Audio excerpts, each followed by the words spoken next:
Mtazamaji wa Pure Africa TV na msikilizaji wa Pure Africa Radio 88.7, karibu tena katika dawati la siasa, na leo niko na mheshimiwa Peter Masara, mbunge wa Suna West, na karibu sana mheshimiwa. Asante sana ndugu Marwa. Ndio, karibu.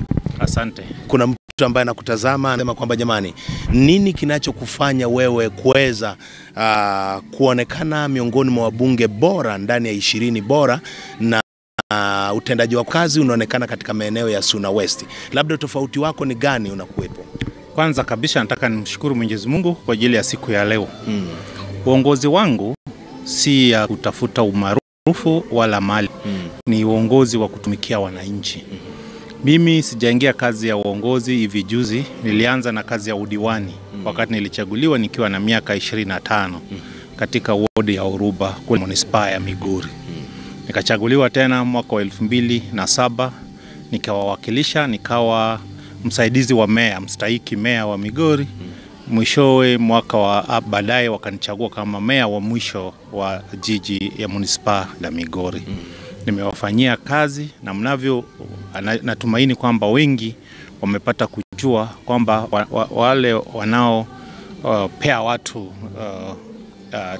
taji waliniweka kama nambari 2 katika kaunti ya Migori na namba 8 Kenya mzima, kwa sababu ya utendakazi wangu katika pale bungeni na vile vile kwa matumishi ya pesa ya CDF. Kazi yangu hasa nahusisha watu, wananchi wa Suna West wanahusishwa kwa miradi zile zote tunafanya. Tunawauliza wanayotaka, alafu tunakaa tunawapea kwamba tutaanza na gani na tufike mwisho wa gani. Hasa tunaangalia zile mradi zinazosaidia wananchi, hasa shule, barabara, stima na pia kwa maneno ya security. Wale ninaofanya kazi nao pia nimewaelekeza kwamba lazima tuwatufanyie kazi wananchi. Ukiangalia rekodi zangu pali pote nimefanya kazi, mimi ni mchapa kazi na kazi zangu zinaonekana kule nje na wananchi wale ambao wamenichagua. Labda tukiangalia katika utendaji wako kazi kwa ndani ya Migori County, wewe ni wapi unatoa pesa ya kuweza kufanya miradi? Kwa sababu tukifananisha na maeneo mengine unapata kwamba wanalia kwamba kuna pesa za kufanya maendeleo. Wewe unatoa wapi? Kuna mfuko ambao uko nao bora zaidi? Wacha niseme hivi, pesa ninapata tu katika treasure, the same mali pamoja wengine wanapata, ila tu tunatumia pesa kwa njia tofauti. Kwanza tumeziba milango zote za ufisadi. Vile vile tunatumia wale macontractors ambao hawatumii pesa vibaya. Vile vile kwangu, nilivyosema hapo awali, ni ya kwamba ninahusisha kila mtu. Sasa kazi ikifanywa, kila mtu anajua yale mapendekezo alitoa ndio yametengenezwa. Sipati pesa mingi kushinda wengine, ila tu matumizi ya pesa tunatumia kwa njia tofauti. Prudence use of public fund. That's what we do. Tunatumia pesa kwa ajili ya wananchi, si kwa ajili yetu. Hiyo ndio siri yetu tu, ni kutumia pesa kwa ajili ya manufaa ya mwananchi ya kawaida. Hapa makaribuni tumesikia cheche, na cheche zikigonga mtaani inabidi tufuatilie, na kusudi ya kukutafuta ni tumesikia cheche kwamba unahitaji nafasi ya kiti cha kuweza kuwa governor wa Migori County. Labda unahisi nini kinachokufanya wewe kuonekana mbunge candidate bora ambaye anahitaji hicho nafasi? Kwanza kabisa wacha nijulishe wananchi kwa jumla kwamba ugatuzi ndio kitu muhimu tumepata tangia uhuru ipatikane.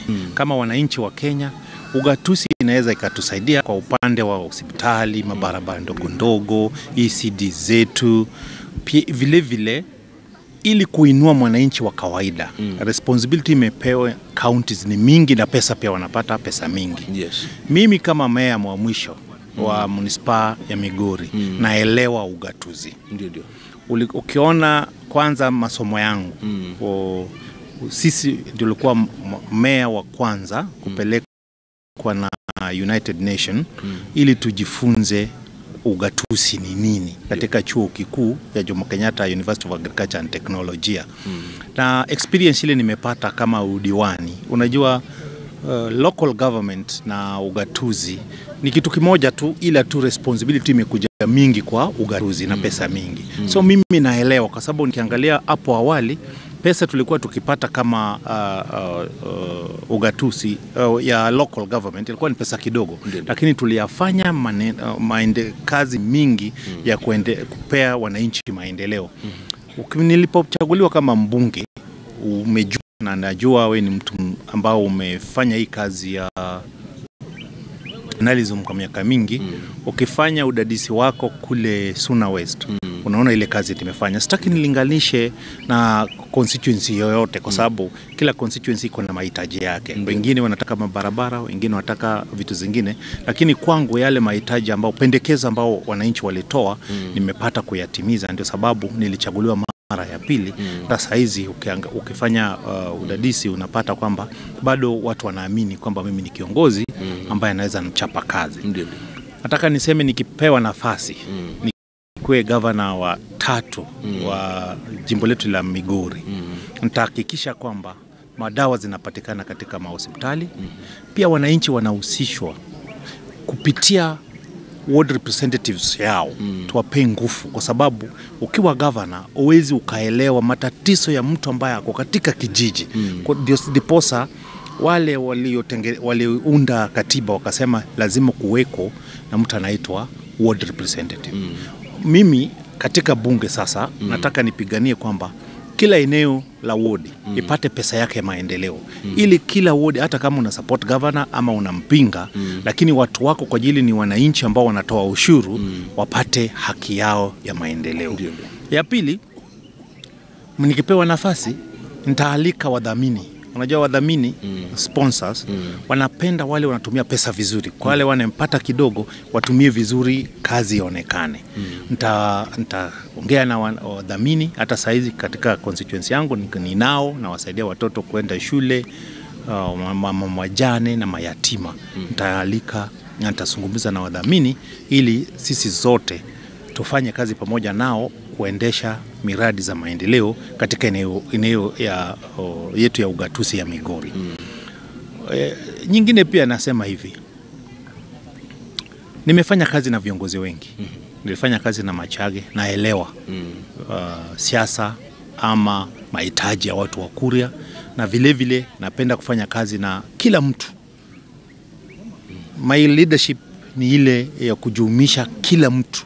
Wewe ni mzee, wewe ni kijana, wewe ni mama, wewe ni uko na mali hujasoma, wale walemavu, ni kuhusisha kila mtu katika uongozi wangu. Wana kanisa, unajua leo muda yenye nimechukua katika kanisa hili ni kuanzia saa 2 inaelekea kwa saa 9. Nahusisha hata watu wa kanisa katika uongozi wangu. Yes. Labda unahisi ni wapi tunapoangukia katika uongozi unaotawala, haswa pale tunaposikia mashinani, hata hizi madarasa ya chekechea zaidi, unakuta maeneo mengine bado hata wajaifanyiwa hata cheche ya muonekano wa darasa moja. Ndugu yangu, watoto wanakaa kwa hali ngumu. Ndugu yangu, nataka kukuambia kwamba ukitaka kumaliza jamii, anza kufanya masomo yawe na uwe na udhaifu katika maneno ya masomo. Haiwezekani mtoto akafanya vizuri katika grade 3, 4 kama ECD haijakuwa vizuri. Unajua masomo ya ECD inafaa ikuwe center. Inaweza ikuwe na madarasa mangapi? 3. PP1, PP2 na playgroup. Inafaa na kuwe na choo yao special kwa ajili bado ni watoto wachanga. Wakuwe na ofisi yao ndogo na hata jikoni ya kuwapikia chakula yao ya asubuhi na mchana. Ukiangalia katika shule zetu zote hatuna center hata moja. Kila mara tunaambiwa kwamba tumejenga madarasa 140 kwa ECD. Miaka 3, miaka ya kwanza ilikuwa ni 140, miaka ya pili 140, miaka ya 3 sasa imebakia miezi moja ishe, bado ni 140. Unashangaa yale shule zetu hawana haya madarasa, zitajengwa lini? Hiyo ni jambo la kwanza. Nikipewa nafasi nitajenga hiyo foundation ya ECD classes. Alafu niingilie maneno ya matibabu. Mahospitali zetu ziwe na madawa na wafanyakazi wanayofaa. Na pia nataka kusema kwamba serikali tunayo saizi. Jambo ambayo inawasumbua ili wasitumikie wananchi ni kwamba they are possessed with power. Wale ni watu ambao wakupiga kifua. Mimi ni fulani na fulani huyo ni moja tu. Hiyo si uongozi ya kidemokrasia. Inahitaji kwamba unahusisha kila mtu, hasa hata wapinzani wako. Wakisema jambo na ni jambo la busara, unaenda unatekeleza, si kuwapiga, si wakufukuza. Vile vile uongozi ni kitu inakuja na kuenda. Kuna kiongozi ambaye alikuwa wa kwanza, Obado. Watu wake walifanya kandarasi na hawajalipwa mpaka leo hawajalipwa. Hiyo ni kukandamisha mwananchi, sio bado tena. Kwa ajili hata anayekaa katika ile kiti saizi atatoka na mwingine ataingia. Ukianza kudhulumu wale walifanya kazi na kiongozi mwingine, inaonyesha kwamba wewe sio kiongozi. We have what is called perpetual succession. Ukiingia kwa kazi, si eti kila ofisi inafungwa kila kitu unaanza mpya. Hapana, unachukua mali ulipata ukiendeleza mbele. Unakagua yale mazuri, unaendelea naye. Yale yalifanya kiongozi aliyepita hajafanya vizuri, unayawacha. Labda nikuulize mbunge, maana wewe unakaa bungeni na pia mnapitisha sheria. Hii uongozi wa ugavana unaonyesha kwamba mtu akitoka anapaswa aondoke na watu wake, ama wanapaswa wabaki katika ofisi zile maana wamekuwa na uzoefu ndani? Wacha nikwambie, katika counties kuna wanafanya kazi aina mbili. Kuna wale wa kandarasi, contract, na permanent and pension. Wale wa permanent and pension wanabaki, watafanya na kazi mtu. Unajua civil service, watu wafanyakazi wa serikali, kuna wale hawaegemei upande wowote. Wao ni wafanyakazi wa serikali. Alafu kuna wafanyakazi kama chief officers na CECs members. Hao ni watu wa kandarasi. Mtu akitoka anatoka na watu wake. Lakini kuna wafanyakazi kuanzia director na wengine ni wafanyakazi wa serikali ambapo wanafanya kazi mpaka wastaafu. Ama kama mtu amekosea hapa katikati, anaweza akafanya nini? Akafukuzwa kazi. Lakini pia hao watu lazima tuwa embrace. Ukiwa kwa ofisi lazima ufanye kazi na hao. Ukitoka, mwingine akiingia saizi tuseme katika national. Si Uhuru alitoka? Hakutoka na wafanyakazi wote, aliwacha civil servant. Ruto ameingia, atawawacha. Kibaki aliwawacha. Moi aliwawacha. So hata kwa county ni the same. Kuna wafanyakazi ambao mtu akichaguliwa anakuja nao na akitoka anatoka nao. Ndio. Inasemekana kwamba jamani, hizi barabara hatujazilima tunapomalizia. Hizi barabara hatujazilima, hizi hatujalima kwa sababu ya mvua. Labda unahisi ni mvua inayosababisha barabara zetu ziko mbaya? Kama ni mvua, wacha tungoje mvua itaisha alafu zilimwe. Lakini nauliza, kwanza mwaka ulianza mwezi wa 6, mwezi wa 7 tarehe 1 mwaka ulianza. Tangia saa hizo pesa zilianza kupeana mpaka saa hizi, ni mvua ilikuwa ikinyesha? Na kama ni mvua, tuko tayari kusubiri ili mvua iishe, tuone kama barabara zinafanya nini? Zinakamilika. Niseme nashukuru sana kwa nafasi yako. Tunataka tukaweze kukuruhusu ili pia kuelekea kwingine. Labda jambo lako la mwisho kwa ajili ya mtazamaji. Wapendwa watu wa Migori, nataka niwahakikishie kwamba mimi niko katika hii race ya kutafuta ugavana wa Migori. Si kwa sababu nimetosha, nyinyi ndio mnaweza nifanya nitoshe. Mkinipigia kura, mkinisupport, kwa ajili siwezi nikafika kila mahali, lakini taja jina ya Peter Masara na maendeleo. Peter Masara ni tarajio. We are talking about hope for the people of Migori. Hiyo hope ni Peter Masara ambaye atawafanyia kazi bila ubaguzi. Na ni mtu ambaye anafanya kazi, uongozi wangu ni ile ya kuhusisha wananchi kwa wote. Uwe ni mama mzee, uwe ni kijana, uwe ni mlemavu, uwe ni mtu wa kanisa, hata kama wewe si mtu wa kanisa lakini wewe ni mtu ya Migori, nyinyi nyote mtahusishwa katika uongozi wangu. Asanteni sana na Mungu awabariki, na wapenda na nitawatumikia kadiri ya mapenzi ya Mwenyezi Mungu. Asanteni sana. Niseme asante kwa kuweza kukaribia. Mtazamaji wetu unaweza kuambatana pamoja na sisi kwa kupitia mitandao yetu ya kijamii.